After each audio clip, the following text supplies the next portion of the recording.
வந்து முடிக்கும் போது உங்களுக்கு ஒரு பயம் இல்லாம இந்த எக்ஸாம் அணுகிறதுக்கான ஒரு கான்பிடென்ட் வந்து கிடைக்கும். அதுக்கு நான் கண்டிப்பா அஷூரன்ஸ் சொல்லுவேன். ஏன் அப்படின்னா நான் எதையுமே வந்து நார்மலா ஒரு கொஸ்டின் ஆன்சர் அப்படி சொல்லிட்டு போக போறது கிடையாது. எப்பவுமே வந்து ஒரு விஷயம் நம்ம தெரிஞ்சுக்கிறோம்னா அது ரிலேட்டட் எக்ஸ்ட்ரா விஷயமும் தெரிஞ்சுக்கிட்டாதான் அது ரிலேட்டட் வேற ஏதாவது கொஸ்டின் கேட்டாலும் நம்மளால ஆன்சர் பண்ண முடியும். சோ அந்த பேஸ்ல தான் நான் இந்த அனலைசஸ் வந்து கொண்டு போக போறேன். அதே சமயத்துல உங்களுடைய சப்போர்ட்டும் தேவை. ஏன்னா நிறைய பேர் வந்து டிஎன்பிஎஸ்சி கொஸ்டின்ஸ் அதை வந்து பெருசா எடுத்துக்க மாட்டீங்க. பட் இதை மட்டுமே வந்து ஃபாலோ பண்ணி நான் வந்து குரூப் 1 ப்ரிலிம்ஸ் தான் வந்து கிளியர் பண்ணி இருக்கேன் 2 தடவை. ஸோ அப்படின்ற பட்சத்துல உண்மையாவே வந்து இந்த கொஸ்டின்ஸை வந்து நம்ம கரெக்டா அனலைஸ் பண்ணி கொண்டு போனா இன்ட்ரெஸ்டிங்காவும் இருக்கும். நம்ம எக்ஸாம் அணுகிறதுக்கான ஒரு நல்ல கான்பிடென்ட்டும் இருக்கும். பிகாஸ் நீங்க படிக்கிறது மட்டும் எக்ஸாம்ல கேட்க போறது கிடையாது. இந்த மாதிரி நிறைய கொஸ்டின்ஸை சால்வ் பண்ணாதான் அங்க போய் எக்ஸாம்ல வந்து சால்வ் பண்றதுக்கான அந்த ஐடியாவும் வந்து கிடைக்கும். ஓகே, ஃபர்ஸ்ட் கொஸ்டின் வந்து பாருங்க.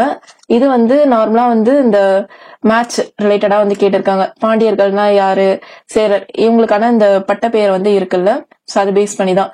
இப்ப வந்து நமக்கு ஸ்கூல் புக்லயே வந்து இருக்கு சேரா சோழா பாண்டியாஸ்னு. சோ நமக்கு வந்து சேரன் செங்குட்டுவன், சோ குட்டுவன் அந்த இதுல வந்து சேரன்ல வந்து தெரியும். மத்தபடி இந்த சோழன்ல கிள்ளி வளவன் அந்த மாதிரி சோழர்களை வந்து சொல்லுவாங்க.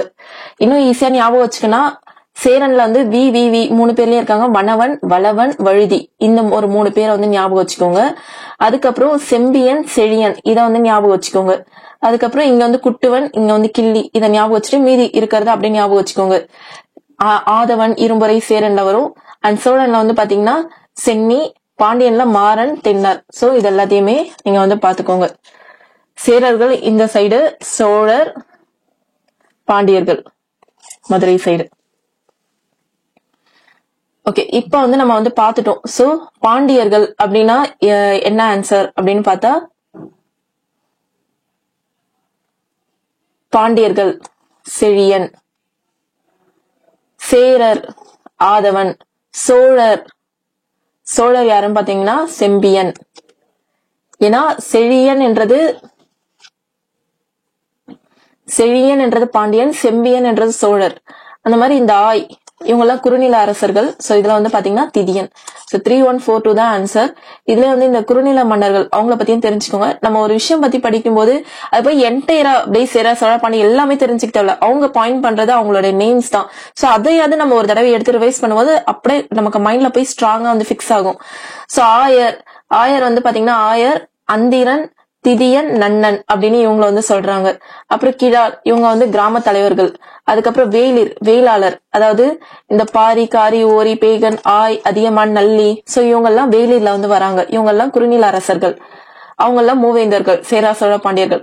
சோ இப்ப இது ரிலேட்டட் வேற ஏதாவது இவங்க நேம்லயே வந்து நமக்கு ட்விஸ்ட் வச்சா நம்ம இதை வந்து ஆன்சர் பண்ண முடியும். சோ அந்த ஆஸ்பெக்ட்ல மட்டும் பார்ப்போம். வேற ஏதாவது நமக்கு இன்னும் சேரா சோழ பாண்டிய பத்தி கேட்கும்போது அது ரிலேட்டட், ஒரு பொலிட்டிக்கல் ரிலேட்டடா அப்படிதான் கேட்கும்போது அது ரிலேட்டட் வந்து தெரிஞ்சுக்கலாம். அடுத்தது பாருங்க, இந்த அரிக்கமேடு எக்ஸ்கவேஷன் பத்தி கொஸ்டின். அரிக்கமேடு தொல்லியல் ஆய்வுகளின் கூற்றுகளில் கீழ்கண்டவைகளில் சரியானது எது? அரிக்கமேடு தஞ்சாவூர் மாவட்டத்தில் அமைந்துள்ளது. சோ ஃபர்ஸ்ட் வந்து ராங். சோ அரிக்கமேடு பொறுத்த வரைக்கும் இது வந்து பாண்டிச்சேரியில தான் வந்திருக்கு. இது ஒரு சோழர்களின் துறைமுகம். சோ இது வந்து கரெக்ட். இத்துறைமுகம் ரோம் நாட்டுடன் வாணிப உறவு கொண்டிருந்தது. மேக்சிமம் அந்த டைம்ல வந்து பாத்தீங்கன்னா எக்ஸ்கவேஷன்ஸ் தான் வந்து ரோம், கிரீக் இவங்களுக்கு கூட தான் வந்து வாணிபம் பண்ணிக்கிட்டு தான் இருந்தாங்க. அரிக்கமேடு துறைமுகம் காவேரிப்பட்டினம், அழகன்குளம் மற்றும் முசிறி துறைமுகங்களுடன் நெருங்கிய வணிக தொடர்பு கொண்டிருந்தது. சோ இந்த பிளேசஸ் கூட தான், பிகாஸ் சோழர்கள் அப்படின்னு வரும்போதே இந்த முசிறி அவங்க கூட தான் வந்து நெருங்கிய தொடர்பு கொண்டிருந்ததுன்றது கரெக்ட் தான். சோ இதுக்கான ஆன்சர் என்ன பாத்தீங்கன்னா 2, 3, 4. இதுல ஃபர்ஸ்ட் நம்ம ரிஜெக்ட் பண்ணிட்டா இதை வந்து நம்ம வந்து கரெக்ட் ஆகிடலாம். சோ அரிக்கமேடு இத பொறுத்த வரைக்கும் பாத்தீங்கன்னா இது வந்து பாண்டிச்சேரி, அரியாங்குப்பம், கக்கையான் தோப் அந்த பிளேசஸ்ல தான் வந்து வருது. Mortimer wheeler 1945. சோ இவங்க எல்லாம் தான் இந்த எக்ஸ்கவேஷன்ஸ் வந்து ஸ்டார்ட் பண்ணிருப்பாங்க. சோ இவங்க வந்து கிரீக், ரோம் இவங்க கூட தான் வணிகம், ட்ரேட் ஷிப் வந்து வச்சிட்டு இருந்திருக்காங்க. இதுலயே வந்து இந்த கொடுமணல் அப்புறம் இந்த கீழடி இத பத்தியும் தெரிஞ்சுக்கோங்க. சோ கொடுமணல் இது வந்து பாத்தீங்கன்னா ஈரோட்ல வந்து இருக்கு. சோ கொடுமணம் அப்படின்னு நம்மளுடைய பதிற்றுப்பத்துல வந்து சொல்லியிருக்காங்க. அதுக்கப்புறம் கீழடி இதை பொறுத்த வரைக்கும் சிவகங்கை, இந்த மதுரை, ராமேஸ்வரம், அதாவது சிவகங்கை அந்த ஏரியாவை சார்ந்தது. சோ மெயினா வந்து இதை வந்து பாத்துக்கோங்க.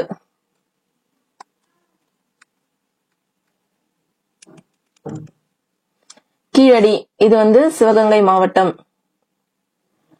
நெக்ஸ்ட் சிவகலை இது வந்து தூத்துக்குடி மாவட்டம். கங்கை கொண்ட சோழபுரம் அரியலூர் மாவட்டம். மயிலாடும்வரை இதெல்லாம் தமிழக அரசோட அகழாய்வு பிளேசஸ். மயிலாடும்வரை கிருஷ்ணகிரி மாவட்டம். வெம்பக்கோட்டை விருதுநகர் மாவட்டம். துலுக்கர்பட்டி திருநெல்வேலி. பெரும்பாலை தர்மபுரி மாவட்டம். சோ இங்கேயே இந்த இடத்துல வந்து ஒரு சின்ன ஷார்ட்கட் வச்சு வீடியோ ஸ்டாப் பண்ணிட்டு ஒரு சின்ன ஷார்ட்கட் வச்சு ஞாபகம் வச்சுக்கோங்க. இல்லனா உங்க நோட்ல கடகடன்னு எடுத்து நோட் பண்ணுங்க. சோ கீழடி சிவகங்கை நமக்கு வந்து தெரியும். சிவகலை இது வந்து பாத்தீங்கன்னா தூத்துக்குடி. ஏதாவது ஒரு ஷார்ட்கட் வச்சு ஞாபகம் வச்சுக்கோங்க. கங்கை கொண்ட சோழபுரம் அரியலூர். மயிலாடும்வரை கிருஷ்ணகிரி மாவட்டம். இதெல்லாம் தான். சோ இதுக்கான ஆன்சர் நம்ம வந்து பார்த்தாச்சு.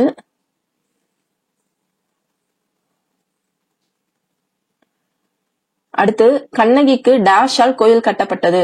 சோ இது வந்து பாத்தீங்கன்னா கண்டிப்பா வந்து பாண்டியர்கள் இதுல வந்து வந்திருக்காது. சோ இவர் கண்ணகிக்கு சிலை கட்டணது யாரும் பாத்தீங்கன்னா செங்குட்டுவன். கரிகாலன் பொறுத்த வரைக்கும் நம்ம வந்து மெயினா வந்து இந்த கல்லணை, இந்த ரிவர் பேஸ்டு, அக்ரிகல்ச்சர் பேஸ்டு இப்படிதான் வந்து படிச்சிருப்போம். சோ அந்த சேரர்கள்ல வந்து பாத்தீங்கன்னா கரிகாலன் வந்து சோழர்ல வந்துருவாரு. சோ சோழர் இதுல கரிகாலன் ஃபேமஸா இருப்பாரு. அண்ட் சேரன் இதுல செங்குட்டுவன் வந்து ஃபேமஸா இருப்பாங்க. சோ மெயினா வந்து ஒரு கண்ணகி அவங்க வந்து ஒரு கிரேட் லேடி. சோ அவங்களுக்கு ஒரு சிலை கட்டியிருக்காங்கன்னா அவங்க பெரிய ஆளாதான் இருப்பாங்க. சோ சேரன் செங்குட்டுவன் தான். சோ சேரர்கள் அப்படின்னு பார்த்தா அவங்களுடைய பகுதியை வந்து நம்ம வந்து பார்த்தோம். இந்த கேரளா சைடு தான் வருது. அண்ட் இவங்களுடைய தலைநகரம் வந்து பாத்தீங்கன்னா வஞ்சி. அண்ட் துறைமுகம் வந்து முசிறி, தொண்டி இதெல்லாம் வருது. அதாவது அவங்களுடைய தலைநகரம் வந்து வஞ்சியா இருந்தது. முசிறி, தொண்டி இதெல்லாம் அவங்களுடைய கண்ட்ரோல்ல வந்து இருந்திருக்கு.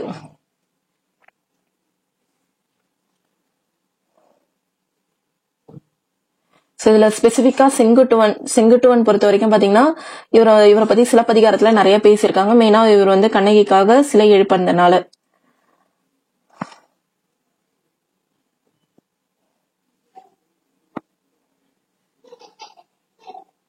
இதை தவிர்த்து சேர அரசர்கள்ல முக்கியமான அரசர் யாருன்னா இமயவரம்பன், நெடுஞ்சேரலாதன். இவங்களை பத்தி சொல்ற கல்வெட்டு எதுவும் பாத்தீங்கன்னா புகழூர் கல்வெட்டு சேரர்களை பத்தி சொல்லுது. சோ இதெல்லாம் தெரிஞ்சுக்கோங்க. சோ சேரன் செங்குட்டுவனுடைய தம்பி தான் வந்து இளங்கோவடிகள் அப்படின்னு மரபு வந்து சொல்லுதுன்னு சொல்றாங்க. இதை தவிர்த்து சேரர்கள் அவங்களுடைய அந்த யூஸ் பண்ற அந்த வெப்பன் என்ன பாத்தீங்கன்னா வில்லும் அம்பும். நெக்ஸ்ட் உத்திரமேரூர் கல்வெட்டுகள் தெரிவிப்பவை. உத்திரமேரூர் இன்ஸ்கிரிப்ஷன். சோ இது வந்து பாத்தீங்கன்னா கிராம நிர்வாகம், ஒரு கிராமம், அதுக்கப்புறம் அங்குள்ள பொலிட்டிக்கல் அரசியல் அமைப்பு, அரசியல்னா தேர்தல் இருக்கும், பராந்தகனின் நிர்வாகம். சோ இது எல்லாமே உத்திரமேரூர் இன்ஸ்கிரிப்ஷன் வந்து சொல்லுதுன்னு சொல்றாங்க. சோ உத்திரமேரூர் இத பத்தி தெரிஞ்சுக்கலாம் ஒண்ணுமே இல்லை. இது வந்து ஒரு காஞ்சிபுரம் டிஸ்ட்ரிக்ட்ல ஒரு பஞ்சாயத்து டவுனா இருக்கு. சோ இது வந்து பாத்தீங்கன்னா பல்லவா கிங் நந்திவர்மன் 2.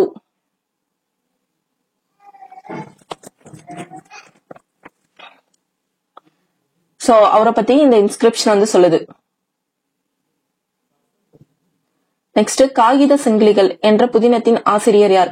இது வந்து பாத்தீங்கன்னா சுஜாதா ரங்கராஜன். அந்த மாதிரி இம்பார்ட்டன்ட் நாவல்ஸ் தான் வந்து சர்ச் பண்ணி பார்த்தேன். நிறைய வருது. இதுல நம்ம மெயினா வந்து ஜெயகாந்தன், வாலி, புதுமை பித்தன், சுஜாதா இவர்களுடைய நாவல்கள் மட்டும் எடுத்து படிச்சுக்கலாம். அதே மாதிரி இந்த பாடல்கள் அப்படின்னு பாத்தீங்கன்னா கண்ணதாசன் பாடல்கள். சோ அவங்களுடையதான் மெயினா எடுத்து நம்ம வந்து படிச்சுக்கலாம். ஏன்னா அவங்க காயின் பண்றதே இந்த மாதிரி ஆத்தர்ஸ் ரிலேட்டடா தான். சோ நான் இதெல்லாம் கலெக்ட் பண்ணி நான் ஒரு காப்பியா வந்து உங்களுக்கு தரேன். சோ இதுல பாருங்க ஆத்தர் மேகசின்ஸ் தான் வந்து கேட்டிருக்காங்க. சோ ஜெயகாந்தன் வந்து ஞானரதம். அடுத்து நான் பார்த்தசாரதி, தீபம், கண்ணதாசன் தென்றல், மீரா அன்னம் விடு தூது. சோ இதெல்லாமே தெரிஞ்சுக்கோங்க. நம்ம வந்து இதை வந்து கலெக்டடா ஒரு இதா செட்டா எடுத்து, ஏன்னா விக்கிபீடியால போட்டு பார்த்தா ஏகப்பட்டது வருது. நம்ம கொஞ்சம் எக்ஸாம் பாயிண்ட் ஆஃப் வியூல இந்த மாதிரி நிறைய கொஸ்டின்ஸ் பார்த்துட்டு கம்பைல் பண்ணி எதாவது அவங்க கேட்கறாங்களோ அந்த பேஸ்ல வந்து நான் எடுத்து தரேன்.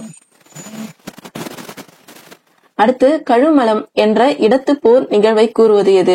சோ இவங்களுடைய டார்கெட் வந்து பாத்தீங்கன்னா இந்த டாபிக்ஸ்ல மெயினா வந்து இந்த 10 பாட்டு, 15 கீழ்கணக்கு இந்த மாதிரி ஏரியாஸ்ல வந்து கொஞ்சம் காயின் பண்றாங்க. அப்புறம் சேரா சோழ பாண்டிய அந்த சங்கமேஜ் அந்த பீரியட்ல கொஞ்சம் காயின் பண்றாங்க. மெயினா இந்த இலக்கியம் சார்ந்ததான் ரொம்ப வைடா இருக்கு. அதுல அவங்க எதான் காயின் பண்றாங்களோ அதெல்லாம் நம்ம நல்லா டார்கெட் பண்ணி படிச்சுக்கணும். சோ கழுமலம் என்றது பாத்தீங்கன்னா அகநானூறுல சொல்ற போர் நிகழ்வு தான். சோ அகநானூறு பத்தி நான் இதுல சொல்லியிருக்கேன். அகநானூறு அகம் பிளஸ் 4 பிளஸ் 100 400 பாடல்களை கொண்டதுதான் அகநானூறு. சோ இதுல வந்து 13 அடிச்சிற்றலையும் அடிப்பேரலையும் 31 இது அப்படியே திருப்பி போட்டோம். 145 புலவர்களால எழுதப்பட்டது. இதனை தொகுத்தவர் வந்து பாத்தீங்கன்னா மதுரை உப்பூருக்குடிக்கிழார் மகனார் உருத்திர சன்மர் என்றவர் தான். அண்ட் தொகுப்பித்தவர் யாருன்னு பாத்தீங்கன்னா பாண்டியன் உக்கிர பெருவழுதி. இதுக்கு கடவுள் வாழ்த்து பாடியவர் வந்து மேக்சிமம் இவர் வந்து நிறைய இதுக்கு கடவுள் வாழ்த்து பாடியிருக்காரு. பாரதம் பாடிய பெருந்தேவனார்.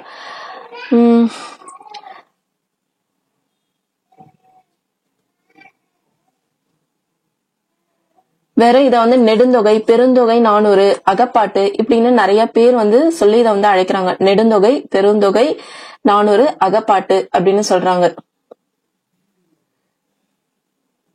சோ குடவுளை தேர்தல் முறை பற்றி அகநானூறுல வந்து மெயினா வந்து காயின் பண்றாங்க. அண்ட் திருமண முறைகள், இதையும் தமிழருடைய திருமண முறைகள் இதையும் அகநானூறுல நிறைய பேசியிருக்காங்க. சோ நான் அகநானூறு ரிலேட்டடாவே ஒரு 7-8 இன்ஃபர்மேஷன் வந்து சொல்லியிருக்கேன். சோ இதெல்லாம் மெயினா வந்து நோட் பண்ணிக்கோங்க. இதை தவிர்த்து ஃபர்தரா நம்ம வர எல்லாத்துலயுமே வந்து பாத்துக்கலாம். இதை தவிர்த்து இதுல வந்து 3 பிரிவுகள் இருக்கு. 400 பாடல்கள் இருக்கு சொன்னல. சோ 3 பிரிவுகள் என்னன்னா பாத்தீங்கன்னா களிற்றி யானை நிறை, மணி இடை பவளம், நித்தில கோவை. சோ களிற்றி யானை நிறை வந்து 120 பாடல்கள், மணியிடை பவளம் 180. இதெல்லாம் நம்ம பார்த்தா இதெல்லாமா கேட்பாங்கன்ற மாதிரிதான் இருக்கு. ஆனா கண்டினியூஸா கொஸ்டின்ஸ் எடுத்து பார்த்தா இந்த ஏரியாஸ்ல தான் அவங்க வந்து கொஸ்டின் காயின் பண்றாங்க. அதுக்கப்புறம் இந்த அகநானூறுல உள்ள திணைகள்ல வந்து பாத்தீங்கன்னா இந்தந்த பாடல்கள் வரிசை வந்து இடம்பெற்றிருக்கு. சோ இது எல்லாமே ஒரு தடவை வந்து பாத்துக்கோங்க.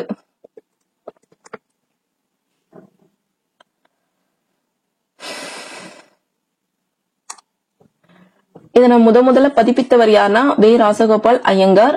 அண்ட் உரை எழுதியவர் யாருன்னு பாத்தீங்கன்னா நாமு வேங்கடசாமி நாட்டார். சோ இதெல்லாம் கண்டிப்பா நோட் பண்ணிக்கோங்க.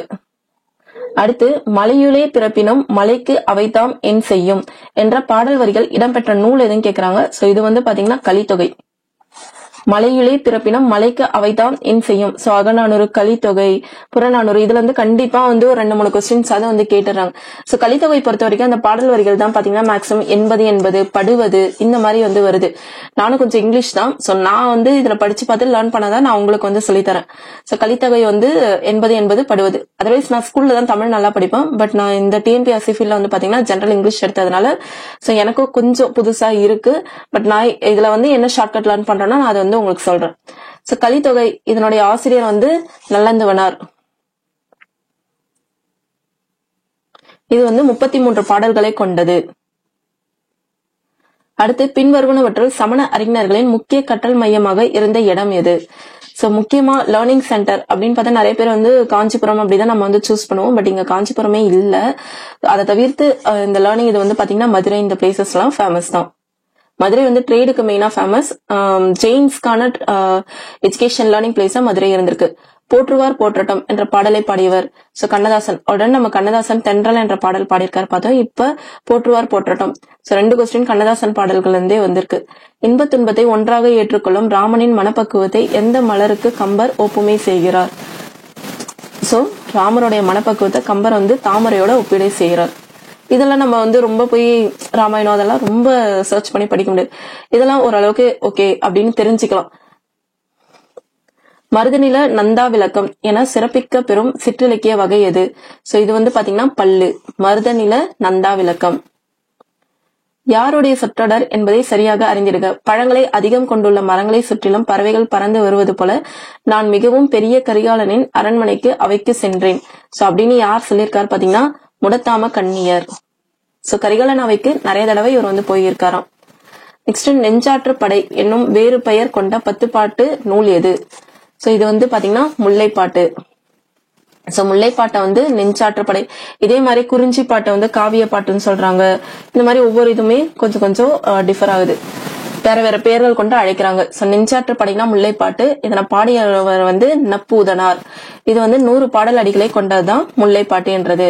10 பாட்டுல மிக சிறிய நூல் முல்லைப்பாட்டு என்றது. இதுல பாட்டுடைய தலைவன் யாரும் பாத்தீங்கன்னா பாண்டியன் நெடுஞ்செழியன். சோ பாண்டியனாலே இந்த பட்டினப்பாலை வந்துரும். அத வந்து பாத்துக்கோங்க. இரத்தலும் இரத்தல் நிமித்தமும் இதனுடைய திணைப்பாடல் கொண்டது. சோ இந்த இன்ஃபர்மேஷன் தான் ஞாபகம் வச்சுக்கோங்க.